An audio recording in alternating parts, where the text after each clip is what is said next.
Citra Kirana tetap mesra meski Rezky Aditya dilanda kasus video asusila Instagram. @citraciki, Citra Kirana tetap mesra dengan Rezky Aditya meski suaminya dilanda kasus video asusila. Kasus video asusila Rezky Aditya bikin heboh publik hingga Citra Kirana bereaksi tak terduga. Pasangan artis Citra Kirana dan Rezky Aditya semakin menunjukkan kemesraan seolah kasus video asusila tidak mempengaruhi hubungan mereka. Aksi Citra Kirana mesra dengan Rezky Aditya mendapat pujian dari netizen. Sebelumnya heboh Rezky Aditya mengaku telah menjadi pemeran video asusila, Citra Kirana pamer foto mesra dengan suaminya. Nama Rezky Aditya kembali jadi perbincangan hangat publik.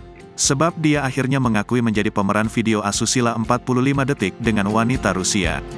Hal tersebut disampaikan oleh Irwan Irawan, pengacaranya.